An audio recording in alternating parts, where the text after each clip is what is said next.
6, and 7, you're going to find the greatest sermon that Jesus taught. And, I mean, really, it's more of a compilation of sort of his teachings. Whether or not he taught it at all at one time, maybe he did a few times, but regardless, it's the best synopsis of all of what Jesus taught. But right at the beginning of it, we end up with the Beatitudes.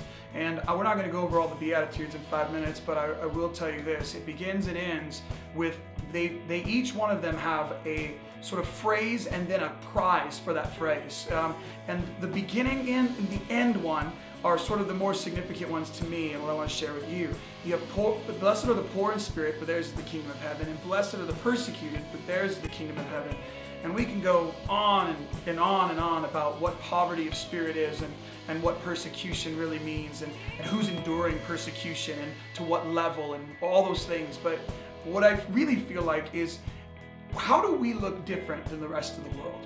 In what ways do we live our lives that set us apart from our generation? And I think what's interesting to me is we end up creating these sort of theologies or ways of thinking maybe that really we end up wanting the same things that the whole world wants, and we build these sort of theologies to get them.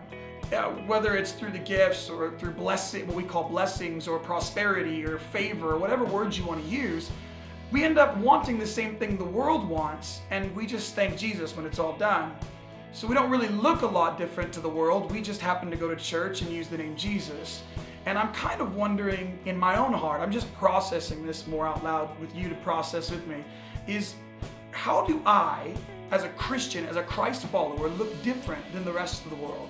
And if the Beatitudes give us any indication, through blessed are the poor in spirit and blessed are those who are persecuted, the kingdom actually belongs to those who have found a place in themselves. Whenever they lose everything, when they have nothing left but God, they still have found everything. And I feel like there's this phrase, I think it was John Piper who said it, and he said, if God gives you everything but denies you himself, he hates you. But if he denies you everything and gives you himself, he loves you infinitely.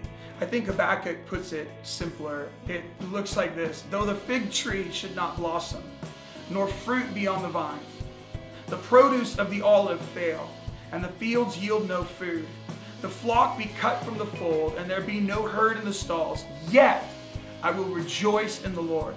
I will take joy in the God of my salvation.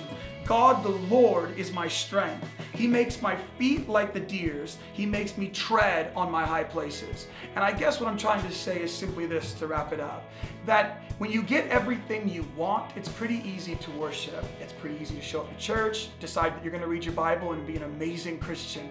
But my question to you and to myself really is, when everything doesn't work out the way I planned, do I still rejoice in God? Do I still have the joy of my salvation in the midst of even the minor suffering that maybe I go through and the major suffering that maybe somebody else goes through? Do I still have the joy of my salvation and trust God even when it doesn't work out? Because what I see in Matthew 5 is when it doesn't work out and you still rejoice in God and you still find Him as the very thing you're pursuing, those are the people who actually obtained the kingdom.